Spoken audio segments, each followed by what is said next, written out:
A dark country road, Tennessee, 2 hours before dawn. A blue Ford pickup, older than the woman behind the wheel, climbs a back road that does not appear on any map.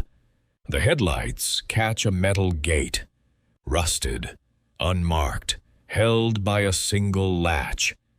The dirt track curves between old oaks, past the curve, a clearing, and something rises from the bank of a still pond. A stone tower, 4 stories of fieldstone, a slate roof, and turning slowly in the moonlight, a wooden water wheel as tall as a house. Inside the mill house, on a long oak table, a single envelope waits, a child's name written across the front. Upstairs in the workshop, furniture stands ready, each piece labeled in masking tape, in the careful handwriting of a man who has been dead for 9 days. Outside, a black and white border collie sits at the edge of the orchard. He has been waiting 36 years for her. At 23, after a divorce that took the house, the car, the dog she had raised from a puppy, the framed photo of her own mother.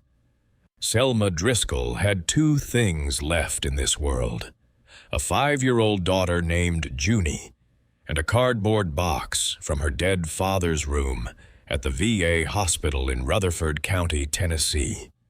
Walter Driscoll had died the way he had lived, quietly, without anything to show for 72 years on this earth. Or so everyone thought. Because when Selma opened his old leather Bible, the one he had read to her from when she was small, something fell out of the binding. A folded piece of paper, a property deed, 47 acres of land, in a county she had never even heard of, and what she would find on that land was something no one, not Selma, not Brent, not anyone in the whole town of Murfreesboro, could have imagined. 3 in the morning, a Tuesday in March. The laundromat below her had finally gone quiet, which was a thing that happened so rarely it felt like a sign. Selma Driscoll sat on the gray carpet of her studio apartment with her dead father's Bible in her lap, a pair of kitchen scissors in her right hand. She was about to cut something open. She didn't know what. Around her on the carpet, laid out the way you'd lay out the things from a man's life, because that was exactly what they were, was the contents of a cardboard box.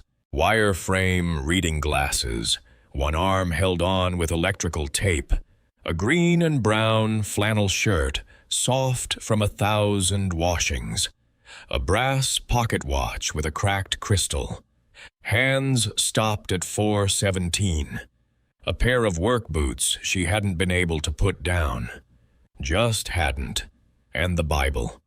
The Bible was thicker than it ought to have been. She had noticed it about 10 minutes ago. She wasn't sure now whether she wished she hadn't. Because once you notice a thing like that, you have to deal with it. You can't just put a too thick Bible back in a box and pretend. So she had opened it. She had run her thumb along the spine the way her father had run his thumb along the spine of every book he ever held. A habit, a tick. The kind of thing a daughter doesn't remember until she's sitting on a floor at 3 in the morning with the daddy-shaped hole in the world open beside her. The binding had a ridge under it, a flat, stiff, deliberate ridge, like something had been put inside the leather, like someone had cut the binding open and stitched it shut again, with thread that didn't quite match.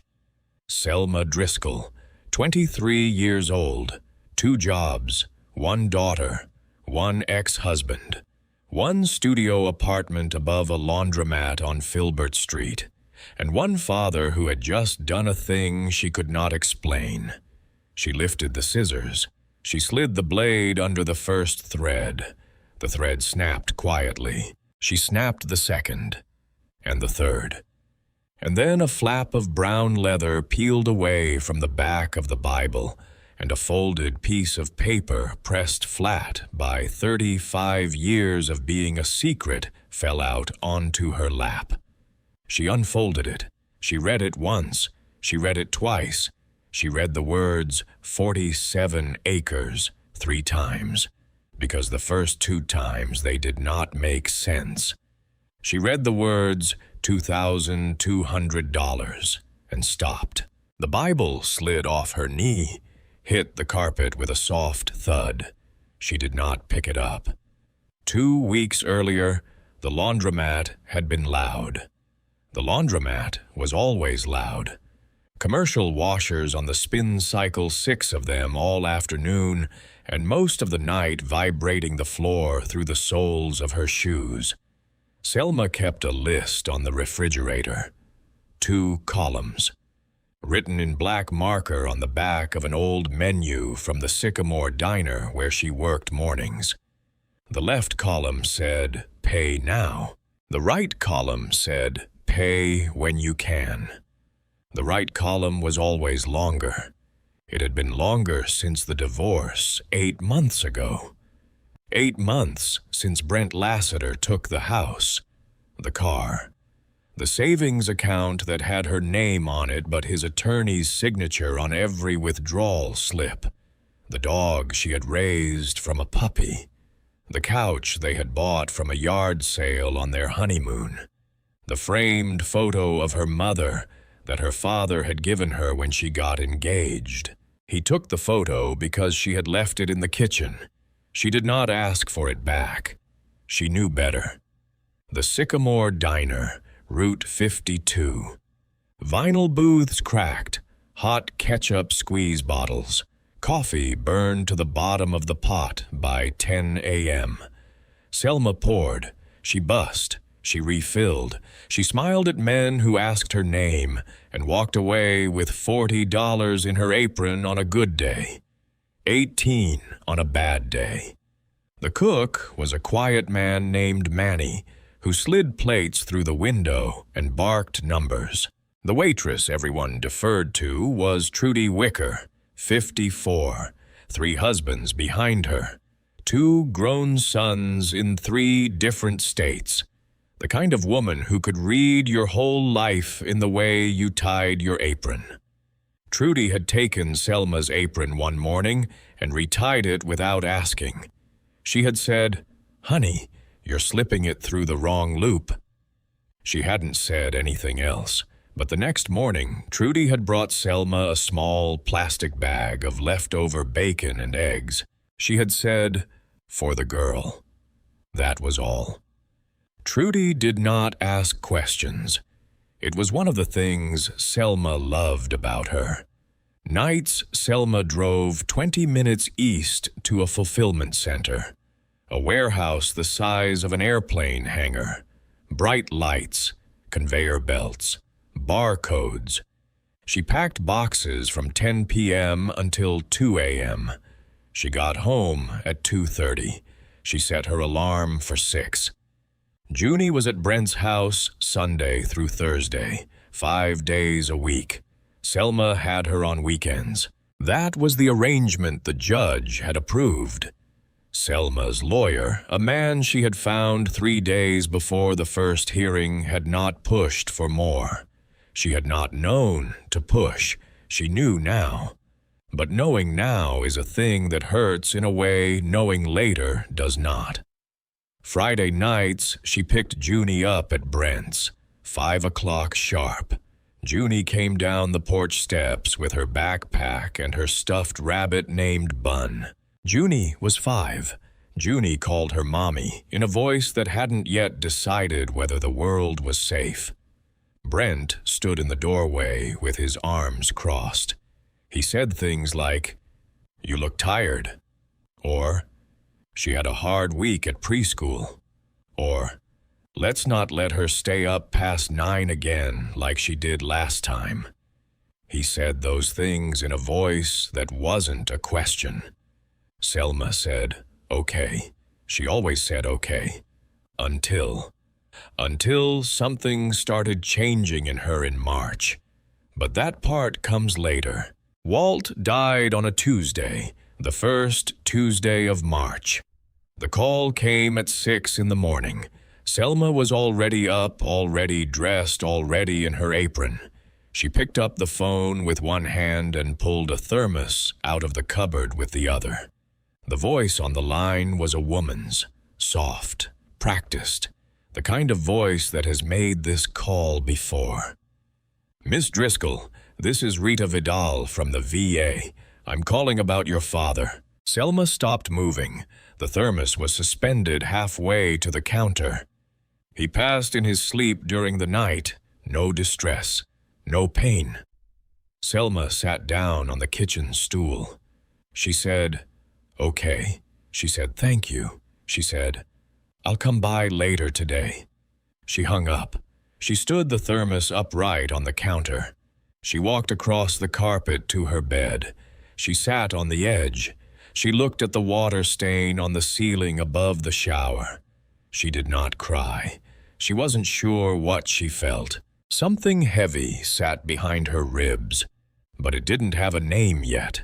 Walt Driscoll had been a groundskeeper for the Rutherford County Parks Department. 32 years, mowed, trimmed, repaired irrigation, painted benches a kind of forest green that didn't exist on any paint chip Selma had ever seen. He retired at 68, moved into a one-bedroom apartment, drove a Ford truck older than his daughter, ate canned soup 3 nights a week, and never complained. When Selma's mother had gone, and Selma had been very small, then maybe 2, going on 3.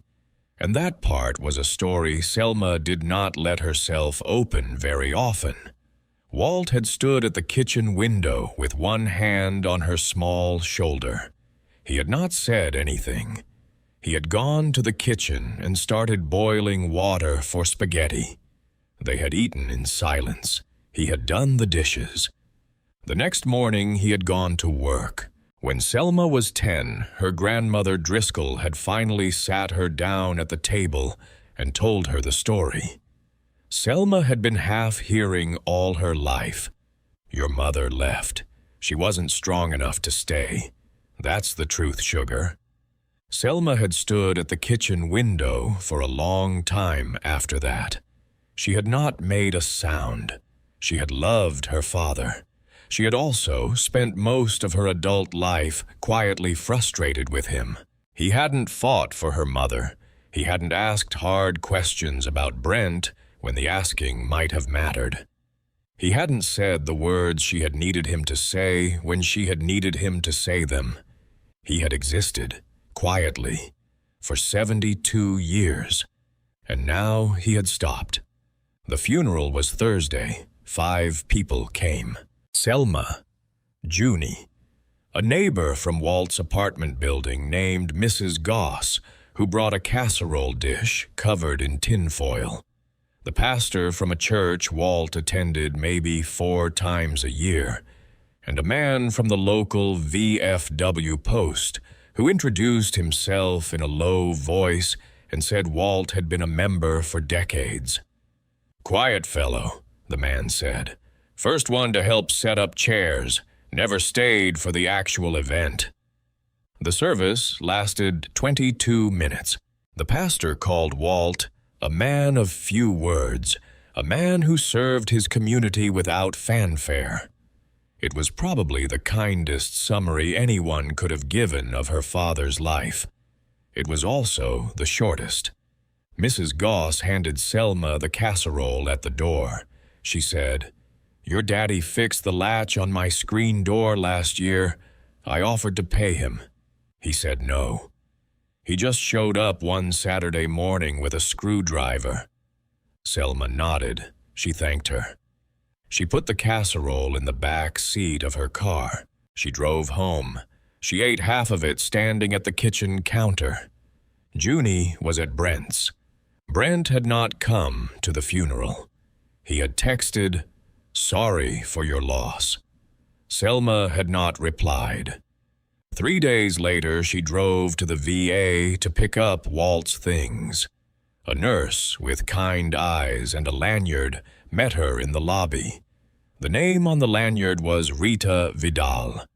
Rita carried the cardboard box for her out to the parking lot. "He talked about you," Rita said.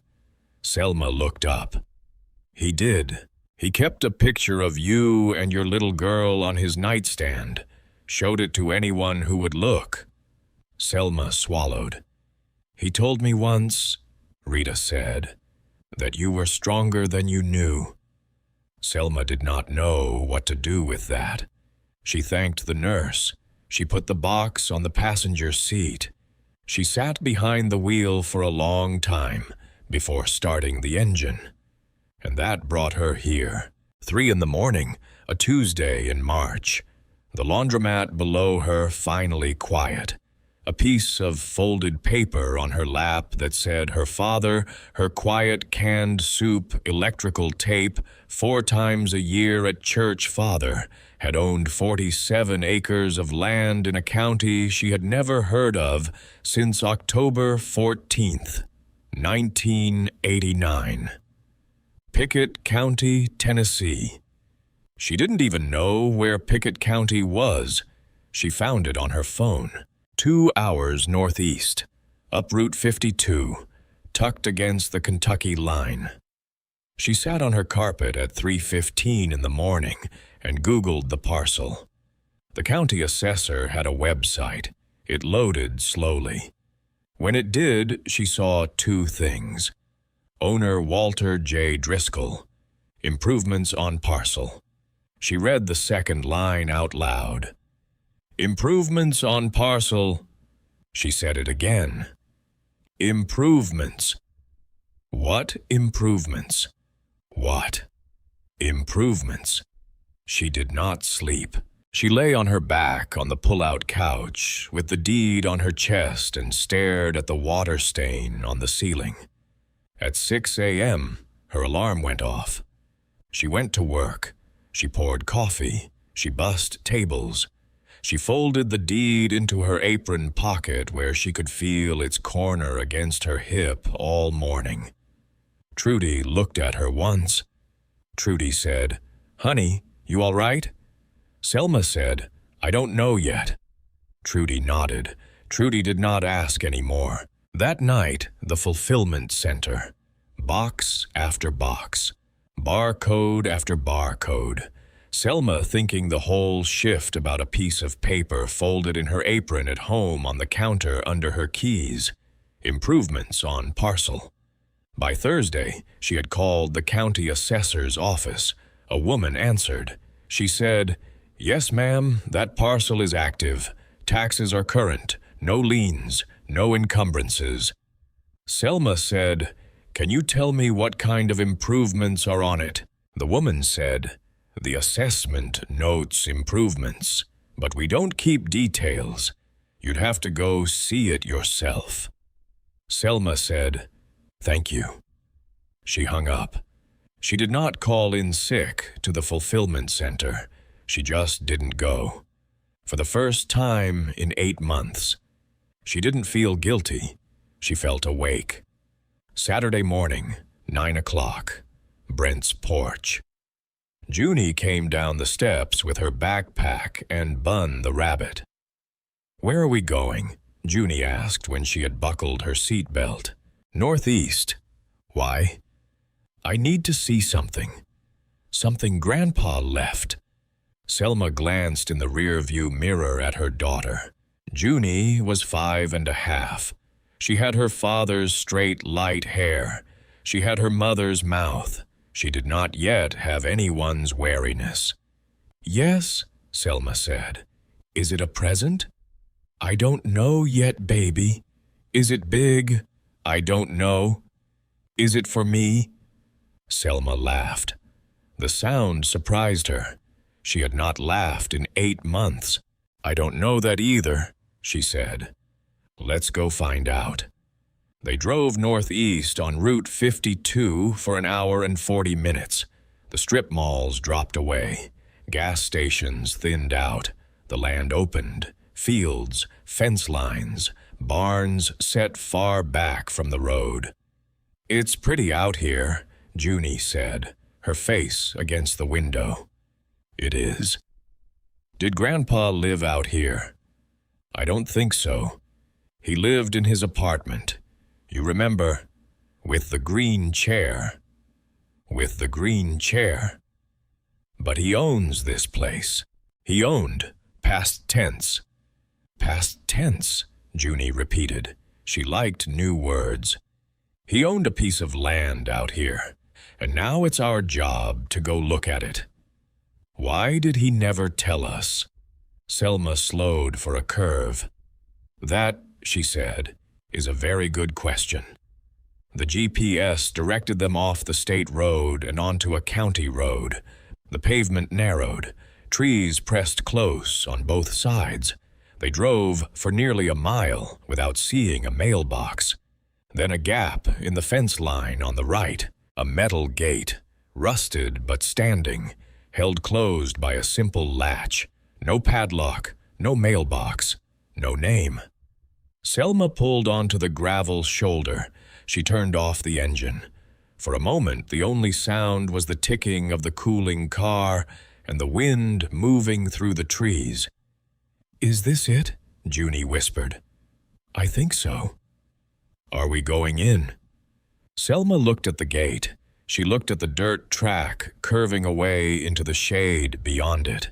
She thought, "I have done this part already in a way. I have walked through doors I didn't know what was on the other side of. I have signed papers I didn't know what they meant.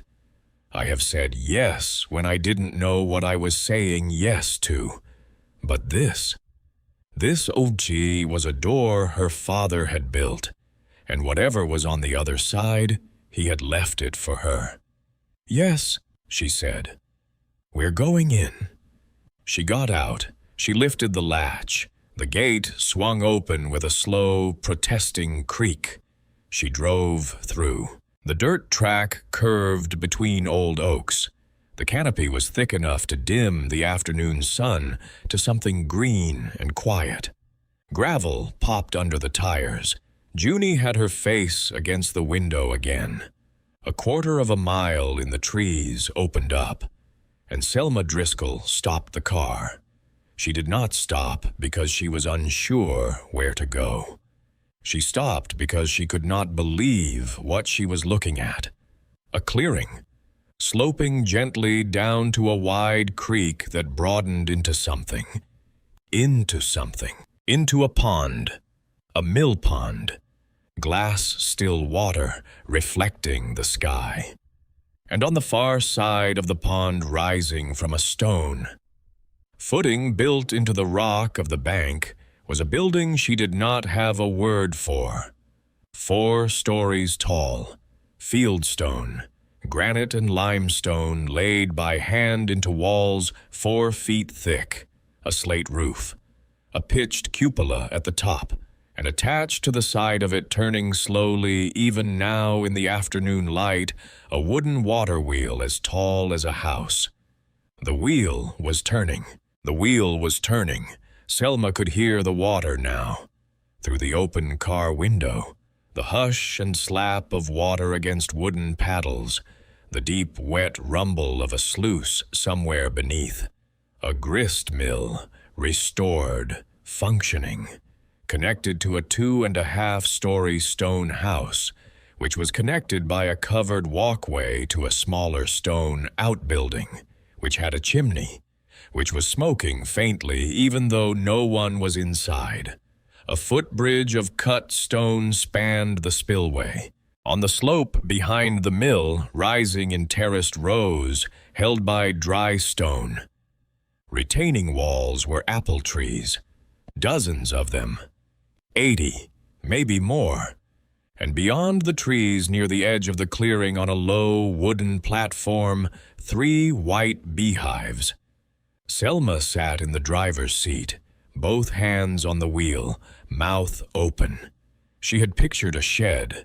She had pictured a strip of cleared dirt and a falling down shack. She had pictured the kind of property a groundskeeper buys for $2,000 and forgets about. She had not pictured this. "Mama," Junie's voice was very small from the back seat. "Mama, is this a fairy tale?" Selma did not answer. She did not trust her voice. She got out of the car. The grass was knee-high in the clearing except where someone had recently walked a path through it. From the gate, across the clearing, to the front door of the stone house. Recently walked. Selma looked at the path. Someone had been here. Someone was still tending this place. "Stay close to me," she said. She didn't have to say it twice. Junie was already at her hip, one small hand fisted in Selma's jacket. They walked. The mill grew larger as they approached. Up close, she could see the masonry. The stones had been chosen, selected. Each one fitted to the next without mortar in some places, with the thinnest seam of pale lime mortar in others. Vines had begun to climb up one corner of the lower wall, but someone had cut them back recently. The water wheel was made of oak, pegged with hand-cut joinery. Water rose in the cupped paddles and fell with a sound she remembered from a children's book she did not remember reading. "Listen," she whispered to Junie. They listened. The wheel made a sound like breathing. "It sounds alive," Junie said. "I know." The footbridge over the spillway was wide enough for them to walk side by side. The stones underfoot were dry and warm in the sun. On the other side, the stone path led to the door of the mill house. The door was painted dark green. The same dark forest green Walt had painted park benches for 32 years, the color that didn't exist on any paint chip. Selma's breath caught. She put her hand on the doorknob. She turned it. The door was not locked. It opened inward smoothly on hinges that had been recently oiled. She stepped inside. She stepped inside the house her father had built. The air was cool and still. A thin coat of dust covered everything, but the dust sat on order. The main room had a tall ceiling. The ceiling was the second floor's joists exposed and stained, and a black cast-iron stove against one wall. A deep stone fireplace, next to it the hearth swept. A handmade rocking chair beside the fireplace. Floor-to-ceiling shelves built into the wall empty, waiting. The kitchen opened off the main room. A long counter made from a single plank of oak, sanded and oiled. A cast-iron sink, a 2-burner propane stove, a small window above the sink that looked out over the mill pond. She walked across the floor. Her boots made no sound. The boards had been laid so tight there was no give. A doorway to the left led into a bedroom. A bed frame made from the same oak as the counter. A mattress factory wrapped in plastic still on it. A nightstand with one drawer. The window faced east. It would catch the morning light, she thought. It would catch the first light off the mill pond. She stood very still in the middle of the bedroom and understood that whoever had chosen the position of this window had chosen it for a reason. A staircase wound up to the second floor. She climbed. Junie followed close. The second floor was open, workshop space, a long workbench under the windows, tools hung on pegboard above the bench, saws, planes, chisels, squares, levels, clamps, all organized, all clean under the dust. But the tools were not what stopped her. The floor of the workshop was filled with furniture, pieces, finished, sanded, stained, waiting. A dining table with clean lines and tapered legs, 2 benches to match, a bookshelf tall and wide with adjustable shelves, A dresser with 6 drawers, a side table, a child-sized rocking chair, a set of wooden coat hooks mounted on a long board, and every single piece, had a strip of masking tape on it. Each strip had her father's handwriting on it. The same small, precise print she had seen on birthday cards and grocery lists her whole life. She walked to the dining table. The tape read, "For Selma's kitchen." She walked to the bookshelf. The tape read, "For Junie's room." She walked to the child-sized rocking chair. The tape read, "For Junie." Age 5. Selma stopped breathing. Junie, age 5. Junie was 5. He had known. He had known. He had known her granddaughter's age. He had known what size she would be. He had known. She turned slowly in the middle of the workshop. Every label, "For Selma's bedroom," "For Selma when she's ready," "For Junie's desk," "For the porch," "Set of 2," "For the front door," "Inside." She put her hand on the dining table. She put her other hand to her mouth. She did not cry, not yet. She had not cried at the funeral. She had not cried at the VA. She had not cried at 3 in the morning on her carpet with a deed in her lap, but she could feel the place inside her where the crying lived, and it was moving. "Mama!"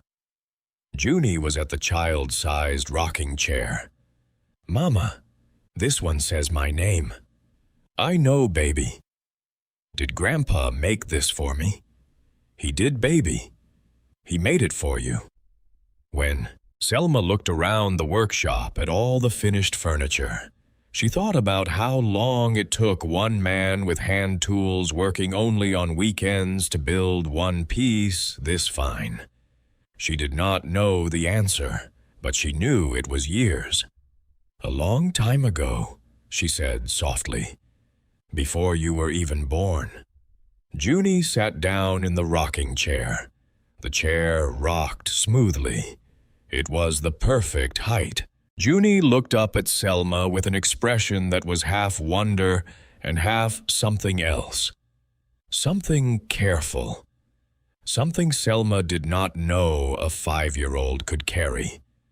"Mama," Junie said, "why didn't Grandpa give it to me?"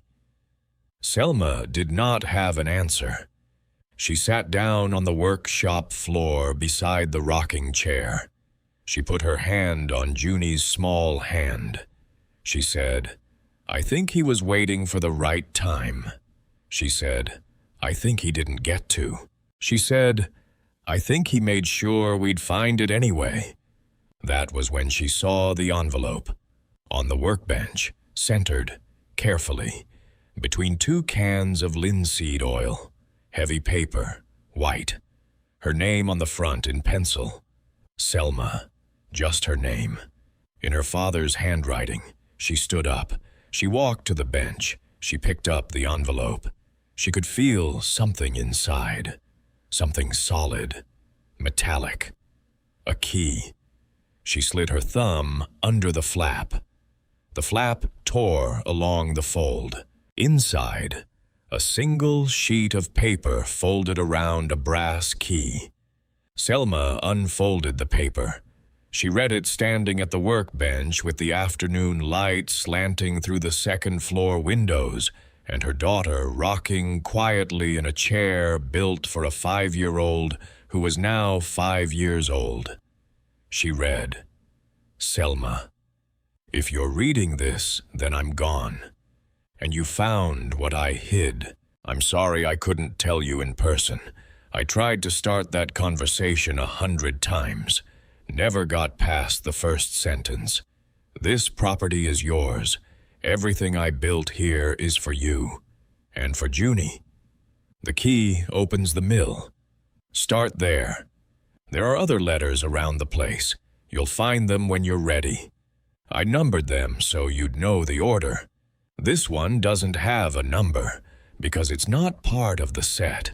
It's just me saying I'm sorry I was the kind of father who built things instead of saying things. I hope what I built is enough. Daddy.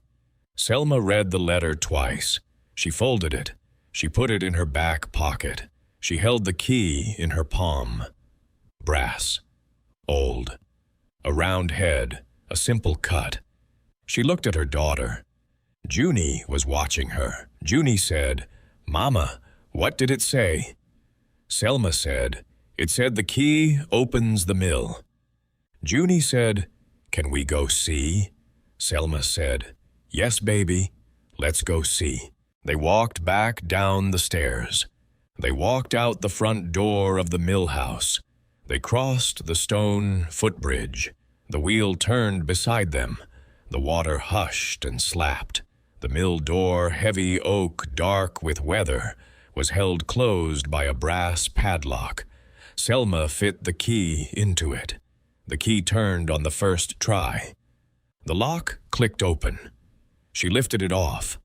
She pushed the door inward. The light poured in, and what she saw inside took the breath out of her. A vast open room, stone walls rising 30 feet to a beamed ceiling, a massive central wooden shaft, the main drive shaft from the water wheel running floor to ceiling at the center of the room.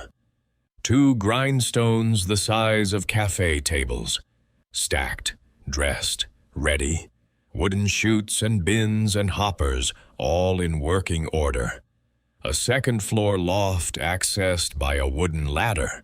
A third-floor storage level above that.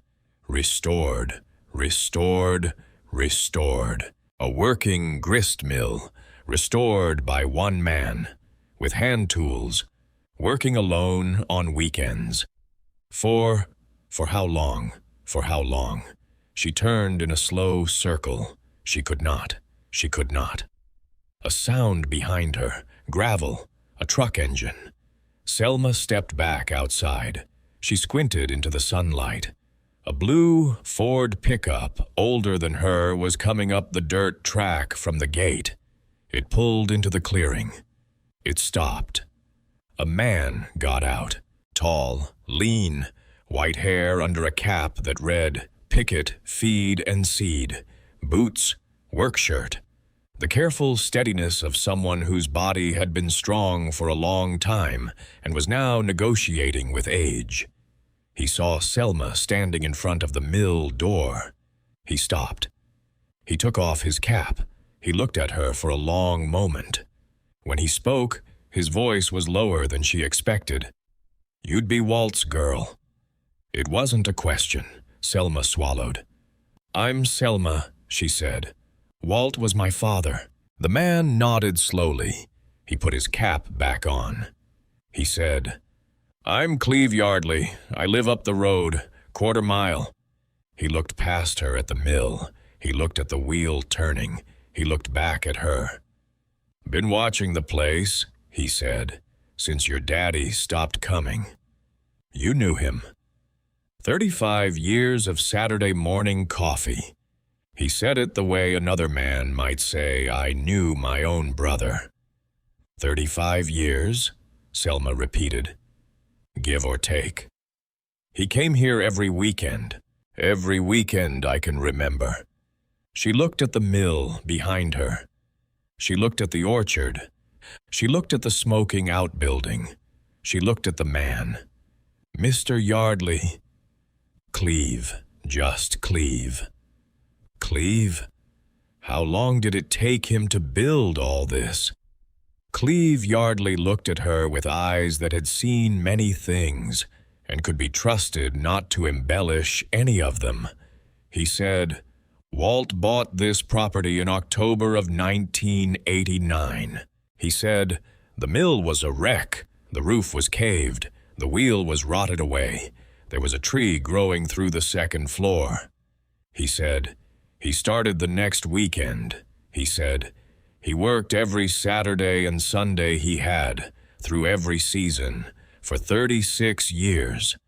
He looked at her steadily. He was still working on it the weekend before he went into the VA. Selma felt her knees soften. She put a hand on the stone door frame to steady herself. 36 years. Her whole life and 3 years more. Her father had been building this while she was being born, while she was learning to walk, while she was sitting in her high school cafeteria, while she was meeting Brent, while she was marrying Brent, while she was having Junie, while she was leaving Brent. Every Saturday, every Sunday, for 36 years, he had been driving up Route 52. He had been laying stones. He had been planting trees. He had been sanding furniture and writing her name on it in masking tape. He had been doing this for her, while she had been quietly resenting him for doing nothing. She did not cry. She wanted to. But she had Junie to think about. She wanted to do this part right. She turned to Cleve. She said, "Can you show me around?" Cleve looked at the mill. He looked at the orchard. He looked at the small girl standing half behind Selma with one fist in her mother's jacket. He said, "I'd be honored to." And then, almost as an afterthought, he turned his head and whistled low and short into the orchard. Something moved between the apple trees. A dog, a black and white border collie, medium-sized, alert ears, white stripe down the nose. He stood at the edge of the orchard about 40 feet away and watched them without making a sound. His head was slightly tilted. "That'd be Ranger," Cleve said. "Your daddy's dog. He's been mine since Walt went into the VA, but he comes down here every day, sits right about where he's sitting now." The dog did not move. He just looked at Selma. He looked at her the way a dog looks at a person when he is trying to decide whether she is the one he's been waiting for. Selma looked back. She did not speak. She did not move. She did not call him. She knew, somehow. She knew that calling him would be the wrong thing. She just stood there in front of her dead father's stone mill on the property he had spent 36 years building for her, with her 5-year-old daughter at her hip, and a man named Cleve at her side, and a dog named Ranger watching from the trees. And the wheel turned slowly, and the water hushed against the paddles, and somewhere inside her the place where the crying lived began to move toward the surface for the first time in 8 months. She did not let it out, not yet. She had work to do first. Cleve Yardley walked the property with them. He walked it the way you walk a place you have watched grow up. He pointed out the first fence post Walt had set.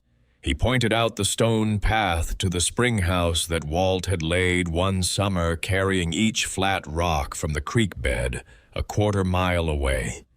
He pointed out the small carved H above the door of the workshop. Beside it a date, 1991.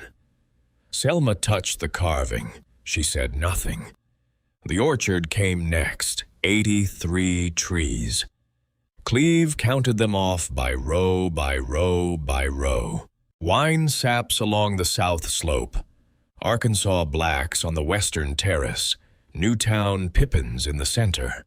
A few that Walt had grafted himself, combining rootstock from one variety with fruiting wood from another. He learned grafting from a book, Cleve said. Checked it out from the Pickett County Library. Practiced on scrap wood first. The first few didn't take. He kept at it.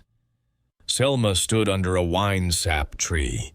The trunk was thick. She put her palm on it. "How old is this tree?" "That one, 31 years. She did not move her hand. She thought, "I am 23. This tree is older than me by 8 years. My father was 36 years old when he planted it. I would not be born for another 12 years. He did not know my name.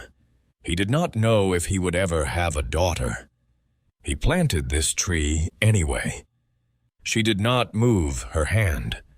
The beehives were on a low wooden platform near the orchard's eastern edge. 3 white boxes. Cleve had been tending them since Walt went into the VA. "I'm no beekeeper," he said, "but I check the frames, make sure they've got feed if they need it." Did Walt keep them? 20 years. He could sit right next to them. They never bothered him. He paused. He talked to them, soft, like he was telling them something private. I asked him about it once. What did he say? He said, "Honeybees know when there's a death in a family. You're supposed to tell them. Otherwise, they leave." Selma looked at the hives, at the small movements of bees at the entrance slot. "Did you tell them?" she asked. Cleve nodded once. "Tuesday morning, after you called me about the funeral." Selma had to look away. The spring house came last. A small stone building tucked into the hillside above the mill pond, the roof flush with the slope. Cleve pushed open the wooden door. The air inside was cold, colder than it should have been. Stone shelves lined the walls, mason jars in rows, hundreds of them, apple butter, peach preserves, pickled green beans, tomatoes, blackberry jam, pickled okra, honey, paper bags of dried herbs labeled in Walt's handwriting, rosemary, thyme, sage, lavender. Selma walked along the shelves with one finger trailing the labels. "He spent September and October every year putting things up," Cleve said. "Brought me a jar of apple butter every Christmas. Best I've ever had." Junie had picked up a jar of peach preserves. She held it to the light. "Mama, can we eat these?" "They're sealed," Cleve said. "Should be fine. The seals don't lie." "Can we, Mama?" Selma looked at the rows of jars. Rows and rows and rows.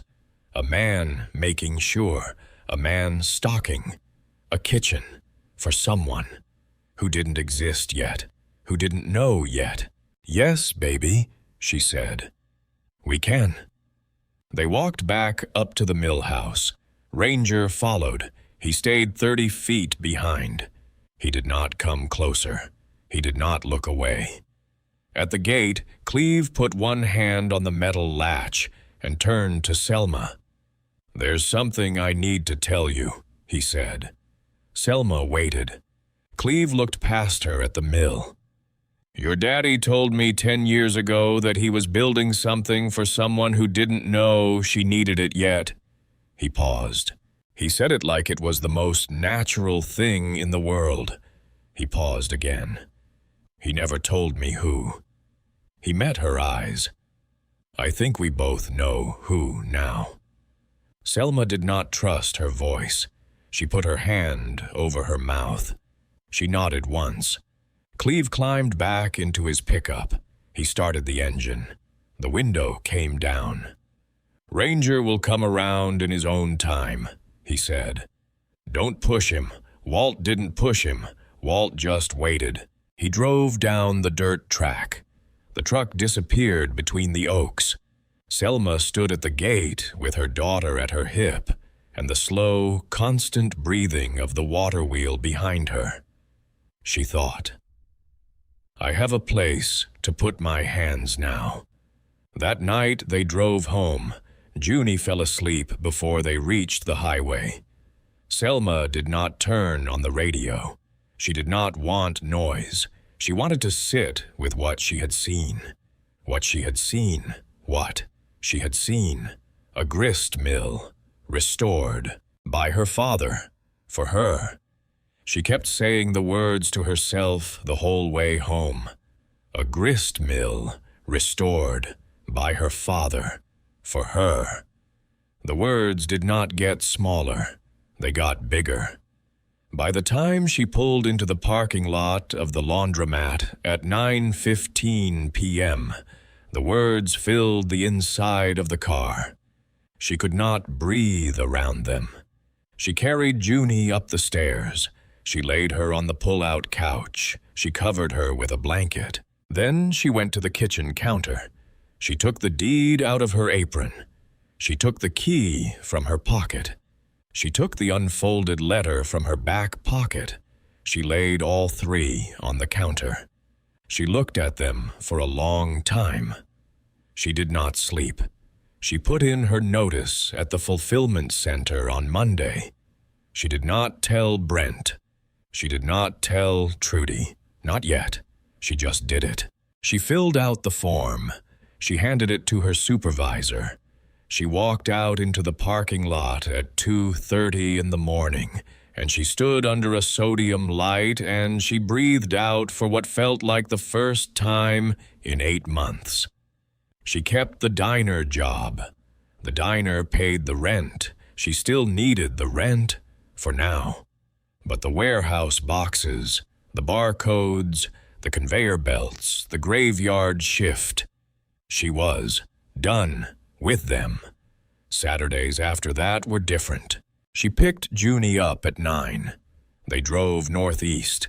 They arrived by 11. They cleaned. They swept. They scrubbed. They wiped down dust. They laid sheets over the mattress in the bedroom. They carried Junie's small rocking chair down from the workshop and set it by the front window of the mill house. Together they wrestled the dining table down the stairs and into the kitchen. Selma cried then. She did not let Junie see. She turned her face into the wood of the table, and she cried for a minute and a half, and then she straightened up and she said, "Okay, baby, let's set it where Grandpa wanted." Cleve came by every Saturday around 3. He brought small things, a jar of honey he had jarred himself, a bag of seed for the front yard, once a length of weather stripping for the back door. He sat on the porch while Selma worked. He did not talk much. He did not need to. He was the kind of company Walt would have kept. She found the second letter on the second Saturday. In the workshop. The third drawer of the workbench, a white envelope, the number 2 on the front. Walt's handwriting. Selma, if you found this one, you've been going through the drawers, which means you're curious, which means you're starting to understand what this place is. Good. This drawer has the important stuff. The wood planes need oil twice a year. Use the linseed oil in the can under the bench, not the tongue oil. Tongue is for finishing. The chisels are sharp. Don't use them without the gloves in the top drawer. The handsaw on the right of the board is the good one. The other one pulls left. I keep meaning to fix it. Probably won't now. The part I really wanted to say. You were the strongest person I knew. Even when you were 10 years old, and your grandmother told you the story about your mother, and you stood at that kitchen window and did not make a sound. I wanted to tell you it was okay to cry. I tried. The words wouldn't come out. They never did. The important ones. I'm sorry for that. I spent my whole life not being able to say what I meant to say to the people I wanted to say it to, so I built things instead. I hope you'll understand someday that they were the same thing. The words and the wood.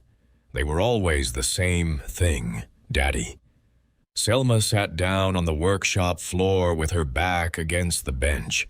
She read it twice. She read it 3 times. She folded it. She put it with the first one. She walked to the workshop window. She looked down at the orchard. Junie was at the edge of the tree line, crouched in the grass, holding her hand out palm up, talking to something in a low voice. Ranger was sitting in front of her, maybe 6 feet away, sitting, watching her.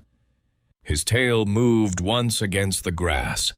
Selma watched her daughter and the dog through the workshop window and thought, "He's coming closer. He's coming closer. He's coming closer." The third Saturday, she found the third letter.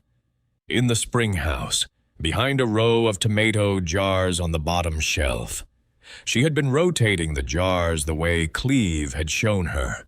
Oldest in front, newest in back. She moved a row of canned tomatoes and saw the envelope, tucked against the wall, the number 3 on the front. She wiped the dust off. She sat down on the stone step of the spring house. The cellar door was open. The afternoon light fell across her knees. She opened it. "Selma, if you've made it to the spring house, you're taking this seriously. Good. The preserves on the top shelf are the oldest. Start with those. The peach preserves from 2 summers ago are the best I've put up. Eat them on toast. You'll see.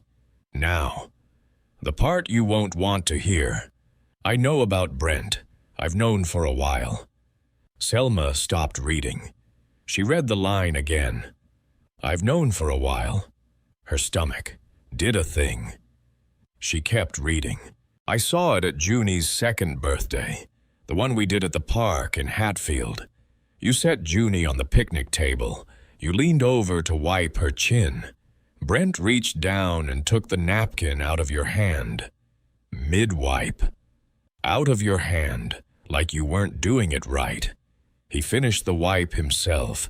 He did not look at you. You went very quiet for about 3 seconds. Then you laughed and stepped back. I recognized that quiet.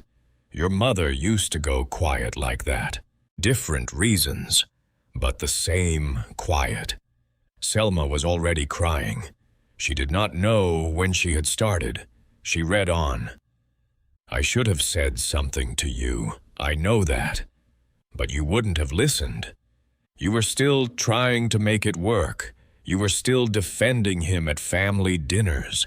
You were still telling yourself it was just his job, his stress, his mother. Anything but him. If I had pushed, I would have driven you further from me, not closer. So I kept quiet, and I kept building. It's all I know how to do. I'm sorry, Selma. I should have been braver, but I want you to know that I saw you. I always saw you. Daddy." Selma sat on the stone step of her father's spring house and held the letter in both hands. She felt 3 things at once. Rage at Walt for seeing it, for saying nothing, for being right there close enough to say one word, one single word, and choosing silence instead. Then rage at herself. Because he was right. He was right. She wouldn't have listened. 3 years ago, she was still defending Brent at dinner tables. She was still explaining the comments. She was still telling herself it was just stress from work. If Walt had said something, then she would have pushed him away. She knew that. She knew it. Then a third thing, something lower, slower, harder to name, the weight of knowing that the quietest person in her life had been paying the most attention. She sat on the step until the sun moved. Junie called for her from the yard. She wiped her face on the sleeve of her flannel. She folded the letter. She put it with the others. She walked up to the mill house. Junie was on the porch with Ranger. Ranger was lying down. 3 feet from Junie's leg, lying down. 3 feet. He was looking at Selma. Selma sat on the porch step, slow. She did not look directly at him. He did not move. She put her palm down on the porch boards, flat, open, about 2 feet from his nose. She did not look at him. She did not call him. She waited. Ranger looked at her hand.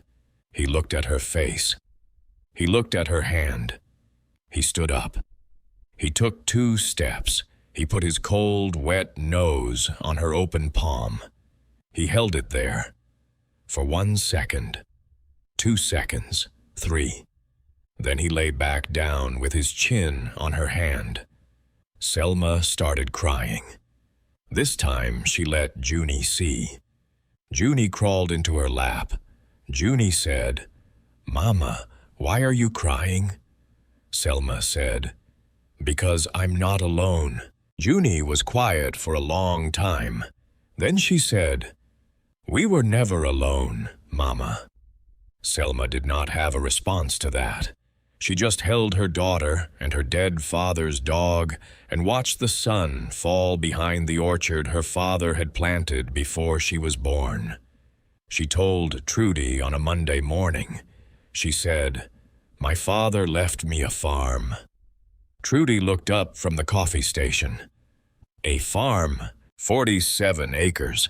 He built a mill on it, a working grist mill. He worked on it for 36 years. He never told anyone. Trudy set down the carafe. "Honey," she said. Selma waited. Trudy said, "My daddy was like that, quietest man I ever met. One day he showed up with an addition built on the back of our house. Just built it. Did not tell my mother." Selma laughed. The sound was wet but real. "What did your mother do?" she cried. Then she made him dinner. "What does it mean?" "What does what mean?" "Men like that. Why are they like that?" Trudy poured 2 cups of coffee. She handed one to Selma. She did not answer for a long time. She said, "Some men were taught love is a service you do, not a sentence you say." She said, "Your daddy was one." She said, "Mine was another." She said, "There's nothing wrong with that, long as you can read the service." She looked at Selma. "You can read the service, honey. I can see it on your face." Selma sipped her coffee. She said, "I'm going to move there." Trudy nodded. She said, "Good. It's about time." The 6th Saturday, Junie named the dog. Ranger had already been Ranger to Cleve for a year, but Junie did not know that. Junie had been calling him Boy. That afternoon they were on the porch. Selma was sanding a chair arm. Junie was reading her library book.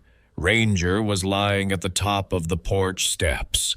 Junie looked up from her book. She said, "Mama, I want to call him Brave." Selma kept sanding. She said, "Brave, because he was brave to wait for us." Selma stopped sanding. She looked at the dog. The dog looked at her. She said, "Honey, Cleve calls him Ranger." Junie said, "Then he can have 2 names, Ranger when he's with Cleve, Brave when he's with us."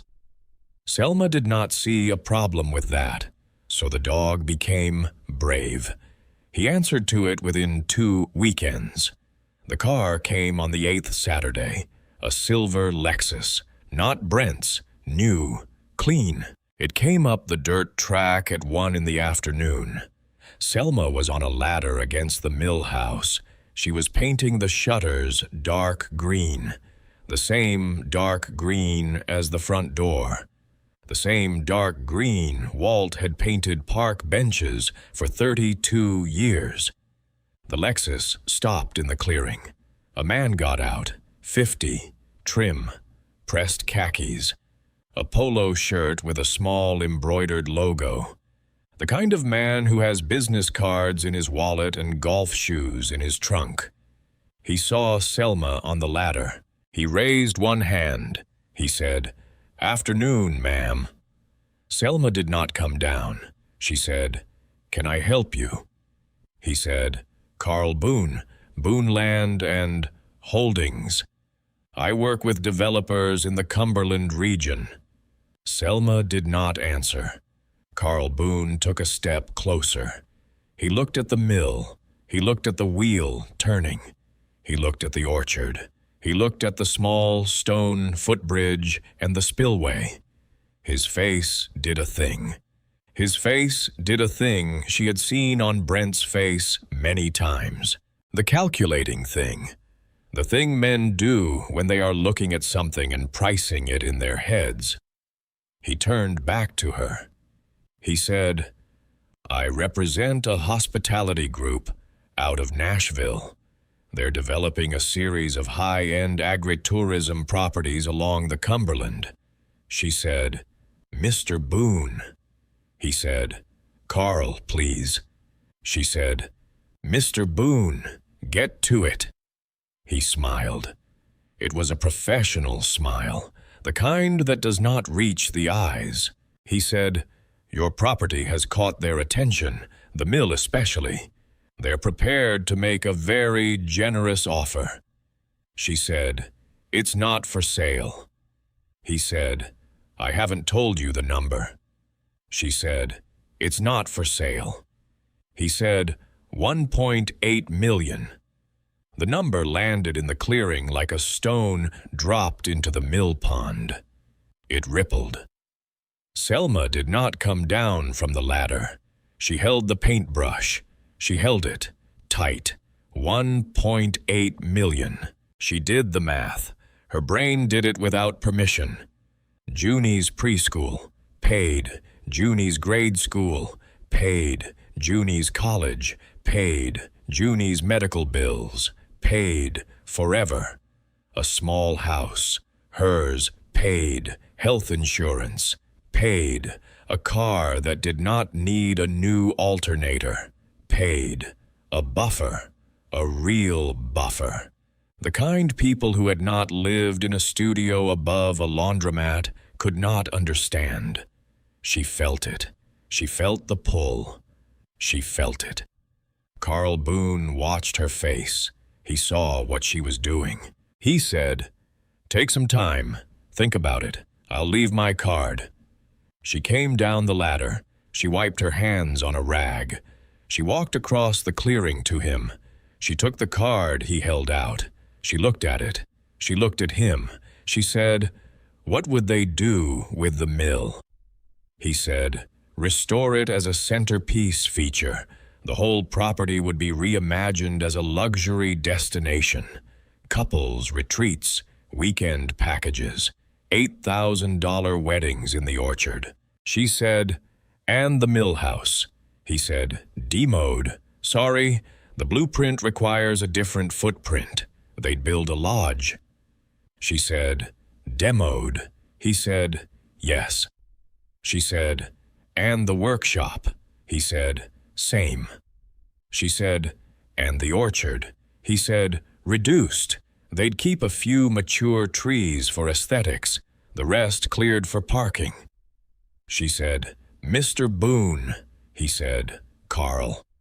She said, "Mr. Boone, get off my land." He blinked. He said, "I'll leave the card. Think about it. You don't have to decide today." She said, "I have decided today. Get off my land." He held her eye for a moment, then he nodded slowly. He got back in the Lexus. He drove down the dirt track. She watched him go.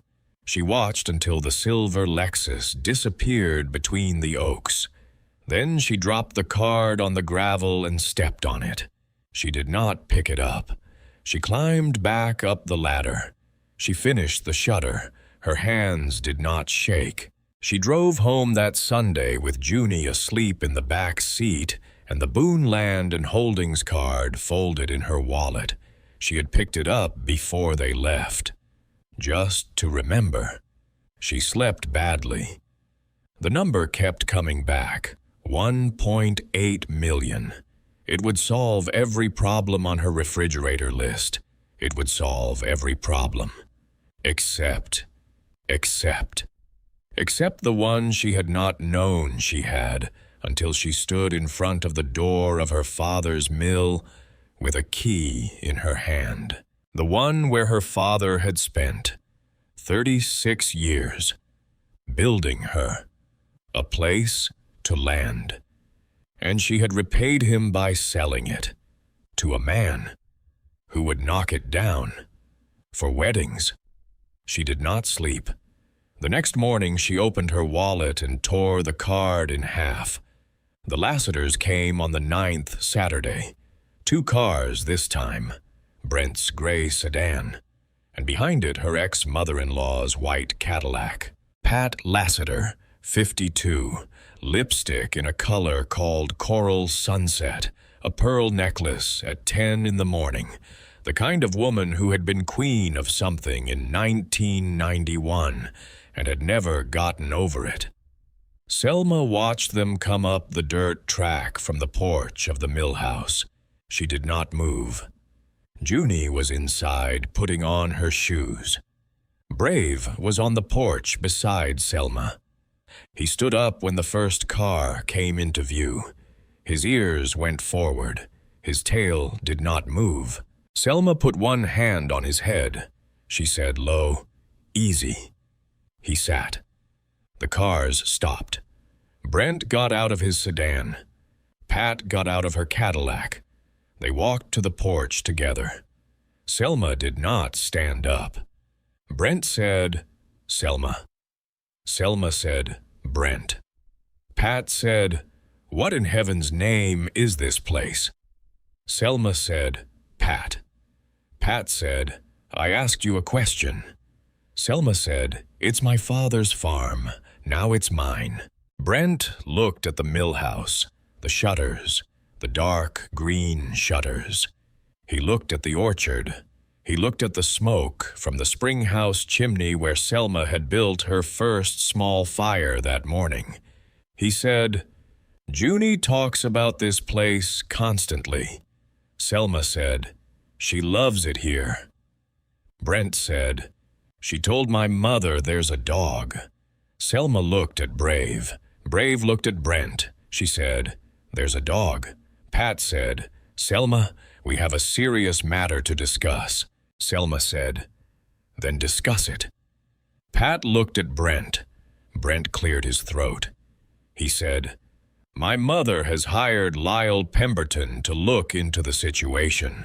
Pat said, "Lyle is our family attorney. He's an excellent attorney." Brent said, "Lyle says there's a strong case that your father's property should have been disclosed during our divorce as potential marital interest." Selma did not laugh. She wanted to, but she did not. She said, "My father bought this in 1989. I was not born. He died 8 months after our divorce was finalized. There is no marital interest." Brent said, "Lyle says it's more complicated than that." Selma said, "Lyle is wrong." Pat said, "Selma, honey, we're not trying to be difficult. We're just trying to do right by Junie. We want to make sure she gets her share." Selma stood up. She did it slowly. Brave stood up beside her. She said, "Junie's share." Pat said, "Of her grandfather's estate." Selma said, "Walt was not Brent's father. He was mine." Pat said, "By extension." Selma laughed once. It was a short, hard sound. She said, "By extension." Pat said, "Don't take that tone, Selma." Selma said, "Pat, you are standing on my land, with my dog, telling me how my dead father's estate should be divided, by extension." Brent said, "Selma, don't make this ugly." Selma said, "I'm not the one making it ugly, Brent." Pat said, "Lyle is prepared to file." Selma said, "Let him file." Brent's jaw tightened. He said, "Selma, be reasonable." She said, "I am being reasonable. I am also being clear." She said, "My lawyer is Frances Marsden. Her office is above Crow Hardware in town. Send Lyle to her. She will explain to him what a separate property estate is, and what it isn't." She said, "I am not interested in a second conversation." She said, Pat, Brent, the driveway is behind you. Use it. Pat opened her mouth. Pat closed her mouth. Brent looked at Selma like he was seeing her for the first time. Brave growled, low, from the back of his throat. He did not move. He did not bare his teeth. He just made the sound. Pat took a step back. Brent put his hand on his mother's elbow. He said, "Mom, let's go." Pat said, "Brent, He said, "Mom, let's go." Selma watched them walk back to their cars. Pat got in her Cadillac. Brent got in his sedan. They turned around in the clearing. They drove down the dirt track between the oaks. She watched until both cars disappeared. Then she sat back down on the porch. Her hands were not shaking. Her hands were not shaking. She put her hand on Brave's head. She said, "Good boy." She said, "Good boy." She said, "Good boy." Behind her, the screen door opened. Junie came out holding her shoes. Junie said, "Mama, was that Daddy?" Selma said, "Yes, baby." Junie said, "Is he mad?" Selma said, "He's not happy, but that's not your problem." Junie said, "And it's not yours either." Selma looked at her daughter. She said, "Where did you hear that?" Junie said, "You said it last week, in the car. When the man with the silver car came. You said it to me. You said, 'That's not my problem. And it's not yours either.'" Selma did not remember saying it, but she must have. She must have. She pulled Junie into her lap. Junie said, "Mama, are we staying?" Selma did not have to think about it. She said, "Yes, baby, we're staying." Junie said, "Forever." Selma said, "For as long as we need to." Francis Marsden's office was above Crow Hardware on the square in Pickett Center. Francis was 60, gray hair cut short, glasses on a chain, a way of looking at people that suggested she had read every contract a person had ever signed and was not impressed by any of them. She listened to Selma for 15 minutes. She read the deed. She read the death certificate. She read the divorce decree. She read the property tax records Selma had printed. She set them on her desk. She took off her glasses. She said, "Miss Driscoll." Selma said, "Yes." Francis said, "Your father acquired this property in October of 1989, 16 years before your wedding. He never married. He never commingled it with marital assets. His name was on the deed alone. It passed to you through probate after your divorce was finalized." She said, "Your ex-husband has no claim, none, not a dime, not an inch." She said, "If his attorney files anything, a judge will dismiss it. If his attorney is competent, the attorney will refuse to file it in the first place." She said, "I will send a letter today." Selma exhaled. She had not realized she was holding her breath. She said, "How much do I owe you?" Francis said, "200 for the consult. The letter is $150. Selma said, "I can pay that." Francis said, "I know you can. You came in here with the paperwork in order. That is not nothing in my line of work." She put her glasses back on. She said, "Miss Driscoll, one more thing." Selma said, "Yes." Francis said, "Your father did right by you. Most fathers don't, even the ones who try." She said, "Take care of what he made." Selma drove home in the late afternoon light. The card with Francis Marsden's number on it was on the dashboard. Not torn, not folded, just sitting there. The fields along the county road were turning gold. She thought, "I have a lawyer now. I have a lawyer. I have a lawyer who is on my side." She had never said that sentence about her own life before. She said it out loud alone in the car.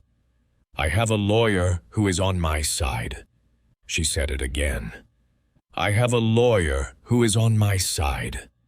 The third time she said it, her voice broke. She pulled over onto the shoulder. She turned off the engine. She put her forehead against the steering wheel. She cried. For Walt, for her mother. For every Sunday she had been too tired or too wrapped up in Brent's world to call her father. For the birthdays she had sent a card instead of driving over. For the last time, she had visited him at the VA when he had been thin and quiet in the hospital bed, and they had watched television together, and neither of them had said anything that mattered. For all of it, she cried until she was done. Then she sat up, wiped her face, started the engine. She drove home. She did not know yet what was still ahead of her. She did not know about the 6th letter, the one she would find in an attic she had not yet climbed into. She did not know about the marker in the orchard. She did not know about the metal box buried under the oldest tree. She did not know about the 47 letters her mother had written to her from inside a hospital room in Knoxville years ago, to a daughter who had been a baby and then a toddler and then a girl standing at a kitchen window trying to understand a story her grandmother was telling her. She did not know any of that, not yet. She just drove home in the dark on Route 52, with her daughter in the back seat asleep against the window and the laundromat apartment growing smaller in her mind, with every mile she put behind her and the mill growing larger in her chest. She drove. The road was quiet. The road was hers. The 11th Saturday was a quiet one. The Lassiters had not come back. Frances Marsden had sent her letter. Lyle Pemberton had not sent a reply. Carl Boone had not driven back up the dirt track. Brent had texted twice. Both texts were short. Both said the same thing in different words. "I want to talk." Selma had not replied. There was nothing to talk about. That Saturday she was in the mill house attic. She had not gone up there before. The attic was the 3rd floor of the mill house, a small space tucked under the slate roof. You reached it by a pull-down ladder in the hallway upstairs. She had been avoiding it. She did not know why. Until that morning, Brave had walked to the end of the hallway. He had stopped under the attic hatch. He had sat down. He had looked up.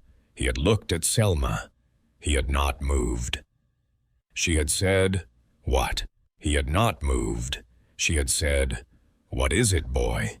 He had not moved. So she had pulled the ladder down. She had climbed up. The attic was dim, cool. A small round window at the gable end let in a circle of afternoon light. The light fell on a wooden trunk. The trunk was the only thing in the attic.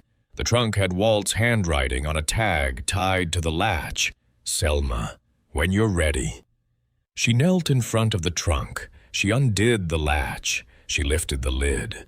Inside were 3 things. A folded wool blanket, pale blue, small, the kind that wraps a newborn. A photograph, black and white, square.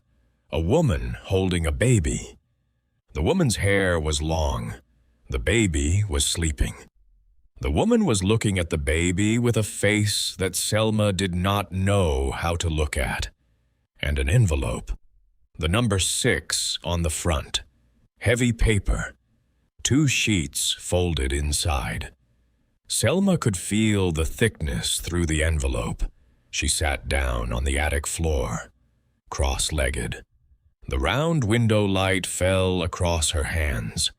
She opened the envelope. She unfolded the pages. She read, "Selma, This is the letter I have been putting off the longest. I have rewritten it 19 times. I am writing it for the 20th time tonight, November 2024. I am sitting at the kitchen table of the mill house. The wheel is turning outside. The orchard is bare. I am running out of time. So this time, I am going to tell it straight. Your mother did not leave us. Selma stopped reading. The page in her hand shook. The page in her hand shook. She set it on her knee. She put both palms flat on the attic floor. She breathed. In, out, in. She picked the page back up. Your mother did not leave us. Your mother got sick. You were 2 years old. The year was 2005. Annie had been struggling since you were born. She did not sleep. She did not eat. She would sit in the rocking chair with you in her lap, and she would stare at the wall, and she would not blink. She told me there were voices. She told me the voices were trying to take you. She would not let me hold you sometimes because she did not trust me. The voices got louder. She tried to walk to the highway in February of that year. She had you in her arms. She had no shoes. It was 26 degrees outside. I caught up to her at the gas station. I do not remember what I said to her. I do not remember what I said to you. I took her to the emergency room that night. She was admitted to Eastern State Hospital in Knoxville the next morning. The diagnosis was severe postpartum depression with psychotic features. The doctors said she should have been in care a year earlier. They said it was nobody's fault. They were wrong. It was somebody's fault. It was mine. I should have seen it sooner. I should have known what was happening. I had a wife who was drowning in front of me. I thought if I just kept working harder, if I just kept the house running, if I just kept providing, she would come back to herself. She did not come back to herself. She stayed at Eastern State for 5 years. I drove up to see her every Sunday. I brought her your drawings. I brought her photographs of you. I told her every week what you had said and what you had done and what new word you had learned and what you had refused to eat. She listened. Sometimes she was there with me. Sometimes she was not. She wrote you letters from the hospital. She wrote you 47 of them. The doctors would not let me bring them home to you. They said it would confuse you. They said it would be unkind to you. They said it would be unkind to her. She died on March 11th, 2010. She was 45 years old. She died of pneumonia. She had been weakened by years of psychiatric medication and by years of not being able to walk in the sun without supervision. Her body gave out. You were 7 years old. I did not tell you. I did not tell you because... Selma stopped again. She put the letter down. She covered her mouth with her hand. The attic was very quiet. Below her in the hallway, she could hear Brave breathing. She picked the letter back up. Because in 2010, in this part of Tennessee, a woman who died in a state hospital was not a woman who got sick. She was a woman people whispered about. Her child got whispered about too. I had seen it happen to 2 girls in your school. I had seen what it did to them. I could not let that happen to you. So I let your grandmother Driscoll tell you the story about your mother leaving. She did the telling, because I could not. I did not have it in me to lie to you out loud, so I let the lie come from her. You were 10 when she finally sat you down. I remember the day. You came home from her house and you went straight to the kitchen window and stood there for an hour. You did not make a sound. I stood in the hallway and watched you stand there. I almost told you the truth that night. I did not. I am sorry. And then I let it sit for 16 years. I am so sorry. I am so sorry. Selma, your mother loved you with a love I have never been able to describe. The illness took a lot from her, but it did not take that. She asked about you every Sunday for 5 years. She wanted to know what your favorite color was, what your favorite story was, whether you were tall for your age, whether you laughed when people tickled you, whether you were a good sleeper. She knew you. Even from inside that hospital, she knew you. She is buried under the oldest Arkansas black tree in the South Row. I moved her there in 2015. The county gave me permission. The headstone is small and flat. I did not want it to be obvious. I wanted it to be a thing you would find when you were ready. Beneath the headstone, deeper down, I buried a metal box.